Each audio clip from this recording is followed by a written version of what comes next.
बहुत ही most important trick लेकर आए हैं जो कि आपको बहुत ही काम आएगा सभी तरह के प्रतियोगी परीक्षाओं में। और आज का जो ट्रिक है वो है राष्ट्रपति से संबंधित महत्वपूर्ण सभी अनुच्छेद को इस वीडियो में आपको बताने वाले हैं। और हाल फिलहाल जो आपका मद्य निषेध कांस्टेबल का परीक्षा हुआ था उसमें भी आपका आर्टिकल आया था, तो ये राष्ट्रपति से संबंधित अनुच्छेद उसमें भी आया था। और अन्य सभी प्रतियोगी परीक्षाओं में जो है अनुच्छेद खासकर राष्ट्रपति से पूछते रहता है, बार बार पूछते रहता है। तो चलिए आज की इस वीडियो में ट्रिक के मदद से पूरा आपका कॉन्सेप्ट क्लियर कर देते हैं। सभी अनुच्छेद जो है राष्ट्रपति से संबंधित आपको हम बता देंगे। तो पहला ट्रिक की बात करते हैं कि ट्रिक है आपका पकानी का द्वियोदशन। आराम आराम से सीखेंगे। द्वियोदशन ये आपका ट्रिक है। इस ट्रिक में आपका पूरा राष्ट्रपति से संबंधित जो है आर्टिकल अनुच्छेद आ जाता है और इसके अलावा भी और अनुच्छेद आपको बताएंगे। आप आराम से 5 मिनट मात्र समय दीजिए, जिसके हिसाब से आपको हम पूरा अनुच्छेद आपको बता देंगे, है ना। तो कुछ अनुच्छेद जो है राष्ट्रपति का इस ट्रिक में आ जाएगा, है ना। ट्रिक क्या है? पकानी का द्वियोदशन। 2-3 बार बोलेंगे, पकानी का द्वियोदशन। पद से क्या हो जाएगा? आपका पद हो जाएगा राष्ट्रपति का पद जो है आर्टिकल 52 में है। 52 से शुरू होगा और 52 के बाद 53, 54, 55, 56 ऐसे करके बढ़ते हुए चला जाएगा। तो पद से होता है पद। तो किसका पद? तो हम लोग पढ़ रहे हैं राष्ट्रपति से संबंधित, तो राष्ट्रपति का पद आर्टिकल 52 में, ठीक है ना। का से क्या हो जाएगा? कार्यपालिका शक्ति जो है, कार्यपालिका शक्ति राष्ट्रपति में निहित होता है। कार्यपालिका शक्ति राष्ट्रपति में निहित, कार्यपालिका शक्ति राष्ट्रपति में निहित, ये आपका कार्यपालिका शक्ति राष्ट्रपति में निहित, ये आपका किस अनुच्छेद में है? तो एक बढ़ा देंगे, हाँ। तो 52 से कितना हो जाएगा? 53 आर्टिकल हो जाएगा। नी से क्या हो जाएगा? आपका निर्वाचन मंडल हो जाएगा। क्या हो जाएगा? निर्वाचन, राष्ट्रपति के निर्वाचन मंडल। निर्वाचन मंडल का उल्लेख किसमें मिलता है आपको? 53 के बाद एक बढ़ा दीजिएगा तो 54, यानी कि राष्ट्रपति के निर्वाचन में दोनों सदनों के निर्वाचित सदस्य, उसके अलावा राज्य विधानसभा के निर्वाचित सदस्य जो है भाग लेते हैं, है ना। ये निर्वाचन मंडल में ये आपका 54 आर्टिकल आ जाएगा। को से क्या हो जाएगा? कोटा, कोटा कहिए या रीति, कहीं कहीं आपको रीति लिखा हुआ मिलेगा, है ना। तो कोटा रीति कहने का मतलब है कि राष्ट्रपति का जो चुनाव होता है एकल संक्रमणीय, है ना, प्रतिनिधित्व प्रणाली से होता है, वो आपको इस आर्टिकल में कोटा यानी कि रीति में दिया हुआ है। तो 54 के बाद कितना हो जाएगा आपका? 55 नंबर आर्टिकल में आपको राष्ट्रपति का चुनाव जो होता है एकल संक्रमणीय प्रणाली के तहत होता है, जो कि आपको आर्टिकल 55 में दिया हुआ है, जिसको कोटा या रीति कहते हैं। का से हो जाएगा आपका कार्यकाल हो जाएगा। का से क्या हो जाएगा? कार्यकाल। तो किसका कार्यकाल? किसका कार्यकाल? तो राष्ट्रपति का कार्यकाल कितने साल का होता है? 5 साल का होता है। ये सब ध्यान में रखेंगे। दू से क्या हो जाएगा? दोबारा। दू से क्या हो जाएगा? दोबारा हो जाएगा, यानी कि दोबारा निर्वाचन। दोबारा निर्वाचन किसका? राष्ट्रपति जो है इनका दोबारा निर्वाचन हो सकता है, इसमें कोई शक नहीं है। तो ये आपको 55 के बाद कितना हो जाएगा, है ना। कार्यकाल हो गया आपका, ये किस आर्टिकल? 55 के बाद 56 में आपका कार्यकाल, 56 में, है ना। 55 में तो कोटा है, तो 56 में हो जाएगा कार्यकाल। तो 57 में हो जाएगा आपका क्या हो जाएगा? दोबारा निर्वाचन राष्ट्रपति का। फिर आपका आगे आएगा 57 के बाद यहाँ यो लिखा होगा। यो का मतलब योग्यता। कहने का मतलब है कि राष्ट्रपति बनने के लिए क्या क्या योग्यता होना चाहिए। तो भारत का नागरिक होना चाहिए, उम्र 35 वर्ष होना चाहिए, है ना। किसी अन्य लाभ के पद पर कार्य नहीं करते रहना चाहिए। ये सब जो योग्यता है, जो कि आपको 57 के बाद एक बढ़ाएंगे तो 58 में जो है राष्ट्रपति की योग्यता का उल्लेख करता है, ठीक है। क्या योग्यता होना चाहिए राष्ट्रपति बनने के लिए। फिर आपका है 10 से हो जाएगा दशा, है ना।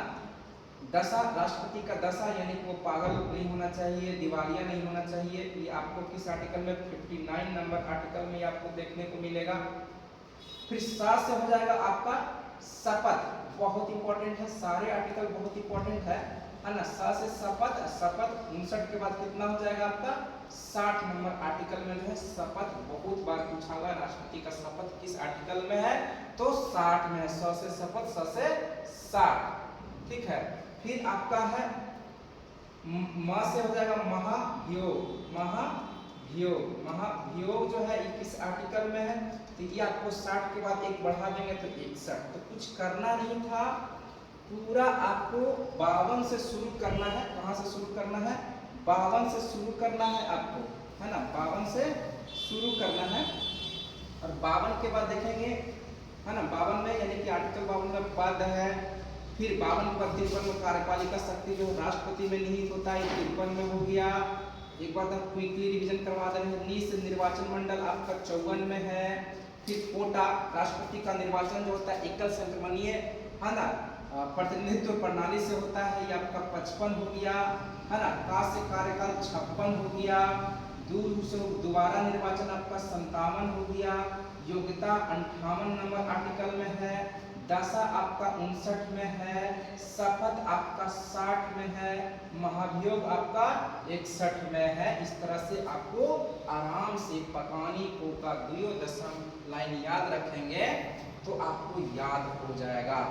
ये तो हो गया इंपॉर्टेंट आर्टिकल है ही। इसके अलावा और राष्ट्रपति से जुड़ा हुआ आर्टिकल आपको हम बताते हैं जो कि आपको बहुत काम आएगा। इस बार मध्य निषेध के एग्जाम में भी पूछा था कांस्टेबल वाला में, वो भी आपको हम बताएंगे, देखते चलिए, ठीक है। फिर आर्टिकल आते हैं। इतना बताने के बाद आपका आर्टिकल जो है 71 है ना। कलर चेंज कर लेते हैं,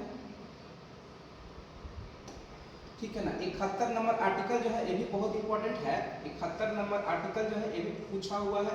71 नंबर अनुच्छेद में क्या है कि इसमें राष्ट्रपति, प्रेसिडेंट और वाइस प्रेसिडेंट यानी कि राष्ट्रपति और उपराष्ट्रपति से संबंधित चुनावी मामला जो है वो सुप्रीम कोर्ट में सुना जाएगा। कहाँ सुना जाएगा, एससी मतलब सुप्रीम कोर्ट में सुना जाएगा।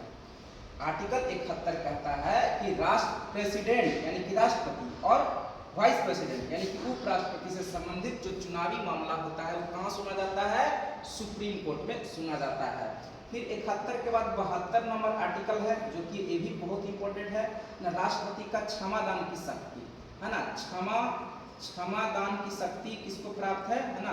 क्षमादान की शक्ति जो है ये राष्ट्रपति को प्राप्त है। आर्टिकल 72 में इसका वर्णन मिलता है।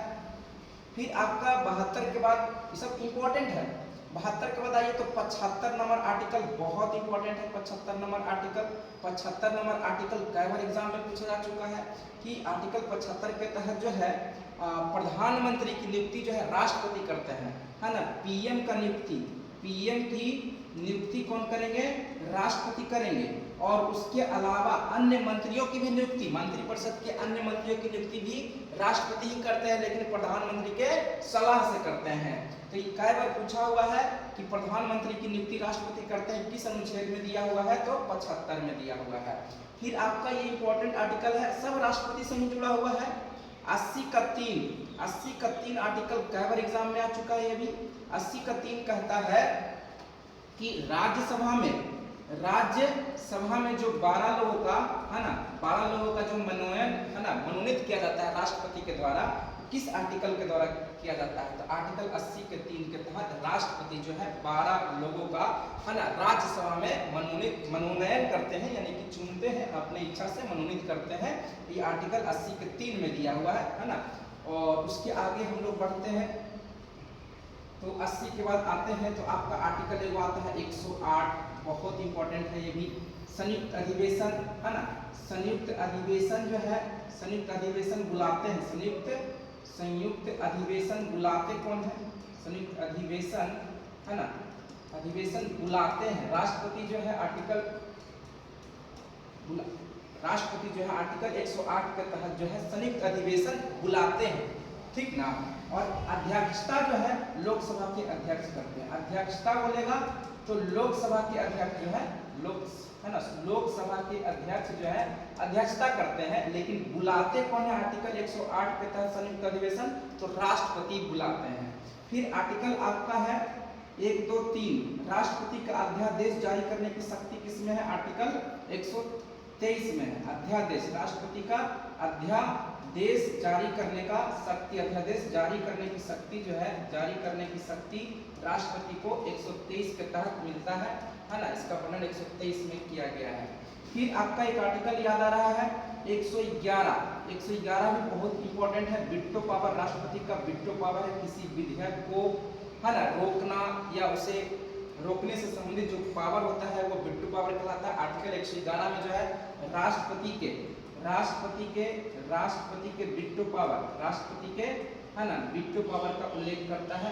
ठीक है, वीटो पावर, जिसमें आपका सबसे पहली बार 1961 में जो है ज्ञानी जैल सिंह जो है डाक विधेयक से संबंधित वीटो पावर का उपयोग आर्टिकल 111 के तहत ही किए थे, जो कि मध्य निषेध एग्जाम में भी पूछा हुआ है। और इस सारे आर्टिकल जो है ना कहीं ना कहीं आपको एग्जाम में देखने को मिलेगा, मोस्ट इंपोर्टेंट आर्टिकल है। फिर आपका आगे आते हैं जो हाल फिलहाल में अभी जो मध्य निषेध कांस्टेबल का एग्जाम हुआ उसमें 143 नंबर आर्टिकल, ये बहुत ही फेमस है, किसी से छूटा नहीं होगा है ना। लोग इसको 1 4 3 कुछ मीनिंग निकलता है, अभी आप समझ सकते हैं है ना। तो 143 जो है ये अभी पूछा था एग्जाम में आपका, ठीक ना। 143 कहता है कि जो राष्ट्रपति होते हैं वो सुप्रीम कोर्ट के मुख्य न्यायाधीश से क्या कर सकते हैं, सलाह ले सकते हैं। ये आर्टिकल 143 के तहत ये वर्णन मिलता है। आर्टिकल 143 में क्या कहता है कि राष्ट्रपति सुप्रीम कोर्ट के मुख्य न्यायाधीश से सलाह ले सकते हैं, लेकिन उसके लिए वो बाध्यकारी नहीं होते हैं। इच्छा हुआ तो उनकी बात को मानेंगे, नहीं तो नहीं मानेंगे। ये 143 कहता है, एकदम सिंपल है, परामर्श ले सकते हैं है ना। राष्ट्रपति जो है परामर्श है ना, परामर्श लेते हैं राष्ट्रपति किससे, सुप्रीम कोर्ट के मुख्य न्यायाधीश से। सुप्रीम कोर्ट के CJI chief justice of India से क्या कर सकते हैं, सलाह ले सकते हैं, परामर्श ले सकते हैं 143 में। और भी इंपॉर्टेंट आर्टिकल है इसके ऊपर, हम लोग बढ़ाएंगे, इसको लिख लेंगे आप लोग, ठीक है ना। जो आपको हम पूरा राष्ट्रपति से जुड़ा हुआ सारा आर्टिकल आपको बता देंगे, इससे बाहर एग्जाम में नहीं रहता है, ठीक ना। फिर आपका है 352, फिर 356, फिर 360, फिर आपका है 358, और फिर एक ये सब बहुत इंपॉर्टेंट है 359। ये सब आर्टिकल जो है बहुत इंपॉर्टेंट है, सब पूछा हुआ है। तो 352 में जो है ना, ये राष्ट्रपति के द्वारा जो है आपातकाल की घोषणा जो की जाती है ना, राष्ट्रीय आपातकाल। राष्ट्रीय आपातकाल किसमें है, राष्ट्रीय आपातकाल जो है, राष्ट्रीय आपातकाल जो है किसमें है, राष्ट्रीय आपातकाल है ना, राष्ट्रपति ही के अनुमति से ही लगता है। तो आर्टिकल 352 में राष्ट्रीय आपातकाल का वर्णन किया गया है। बिना राष्ट्रपति का आपातकाल तो लग नहीं सकता है, ठीक ना। तो राष्ट्रीय आपातकाल बोलेगा तो 352। राज्य में राष्ट्रपति शासन बोलेगा तो राज्य में राष्ट्रपति शासन, राज्य में है ना राष्ट्रपति शासन जो है ना, राष्ट्रपति के अनुमोदन से ही राज्यपाल के द्वारा जो है राज्य में राष्ट्रपति शासन जो है, राष्ट्रपति शासन लगता है। आर्टिकल 356 और आर्टिकल 360 जो है वित्तीय आपात, क्या है, वित्तीय आपात का उल्लेख किया गया है। और अभी तक भारत में एक भी वित्तीय आपात लगा है कि नहीं लगा है, तो नहीं लगा, वित्तीय आपात नहीं लगा है ना। एग्जाम में पूछा हुआ है क्वेश्चन कि अभी तक भारत में है ना कितने बार वित्तीय आपात लगा है, तो एक बार भी नहीं लगा है। आर्टिकल 358 और 359 बिहार दरोगा मेंस में भी पूछा हुआ है, ठीक है ना। तो इसको आपको ध्यान में रखना है, एकदम कंफ्यूज नहीं होना है। 358 कहता है कि जब राष्ट्रीय आपातकाल लागू होता है ना, जब राष्ट्रीय आपातकाल लागू होता है तो अनुच्छेद 19 में जो भी स्वतंत्रता का अधिकार दिया हुआ है ना, जो भी स्वतंत्रता दिया हुआ है 6 प्रकार का स्वतंत्रता दिया हुआ है आर्टिकल 19 में, इस समाप्त हो जाएगा। कब, जब राष्ट्रपति है ना राष्ट्रीय आपातकाल लगा हुआ है, 352 लागू है, तो ऑटोमेटिक जो है 358 लागू हो जाता है ना। 358 और 359 दोनों ऑटोमेटिक लागू हो जाता है, जिसमें 358 कहता है कि जब राष्ट्रीय आपातकाल लागू होगा तो 358 के तहत अनुच्छेद 19 में जो भी स्वतंत्रता दिया है उसको समाप्त कर दिया जाएगा। फिर 359 में जो है इसमें कहा गया है कि आर्टिकल 20 और 21 को छोड़कर 21 को छोड़कर कब ये राष्ट्रीय आपातकाल के समय यानी कि 352 जब भी लागू हो गया यानी कि राष्ट्रीय आपातकाल लागू हो गया तो ऑटोमेटिक जो है आर्टिकल 358 और 359 भी लागू हो जाता है। 358 के साथ जो अनुच्छेद 19 में जो स्वतंत्रता दिया है वो खत्म हो जाएगा और 359 में जो है स्वतंत्रता तो और भी है ना, आर्टिकल 14, 15, 16, 17, 18, 19, 20, 21, 22, 23 ऐसे लेकर के आपका कितना बहुत सारा स्वतंत्रता का अधिकार है। तो इसमें जो स्वतंत्रता का अधिकार जो 6 प्रकार का आर्टिकल 19 में दिया है वो खत्म हुआ और 359 में जो है 20 और 21 को छोड़कर अन्य जो मौलिक अधिकार है अन्य मौलिक अधिकार जो है अन्य मौलिक अधिकार वो स्वतः समाप्त हो जाएंगे। अन्य मौलिक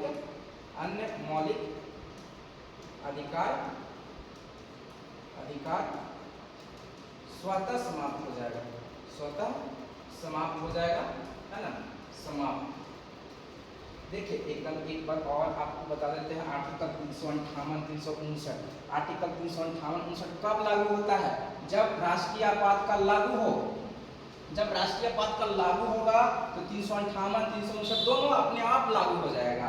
तो 358 के तहत जो है क्या होता है कि अनुच्छेद 19 में जो भी 6 प्रकार का स्वतंत्रता दिया हुआ है वो भी खत्म हो जाता है और 359 में जो है 20 और 21 आर्टिकल को छोड़कर अन्य और भी जो मौलिक अधिकार है, समानता का अधिकार है, स्वतंत्रता का अधिकार है, धर्म की स्वतंत्रता का अधिकार है, शोषण के विरुद्ध जो अधिकार है वो भी समाप्त हो जाएगा। लेकिन 20 और 21 को छोड़ करके 20 में जो है आपका है ना, कमेंट करके आप लोग बताइएगा कि 20 और 21 में क्या दिया हुआ है, ये आप लोग के लिए होमवर्क रहेगा है ना। बहुत इंपॉर्टेंट आर्टिकल ये दोनों भी है। तो इस तरह से आपका राष्ट्रपति से है ना, ये देखते रहेंगे। देखिए इस तरह से आपका हम राष्ट्रपति से जुड़ा हुआ जितना भी आर्टिकल है आप इसको स्क्रीनशॉट भी ले सकते हैं। राष्ट्रपति से जुड़ा हुआ सारा मोस्ट इंपॉर्टेंट आर्टिकल जो है आपको हम बता दिए, देखते चलेंगे, इसको स्क्रीनशॉट ले लेंगे और आप लोग चैनल को थोड़ा सब्सक्राइब करके सपोर्ट करिए ताकि आप लोग के लिए कंटिन्यू जो है कंटेंट मटेरियल बना करके बढ़िया अपलोड करते रहें। तो ये आपका ओवरऑल आज का राष्ट्रपति से जुड़ा हुआ आर्टिकल है ना। इससे बाहर आपका एग्जाम में नहीं पूछेगा, इससे बाहर राष्ट्रपति से जुड़ा हुआ आर्टिकल आपको एग्जाम में नहीं देखने के लिए मिलेगा। इतना बहुत है ना, सारा आपको हम बता दिए हैं। दिख रहा है।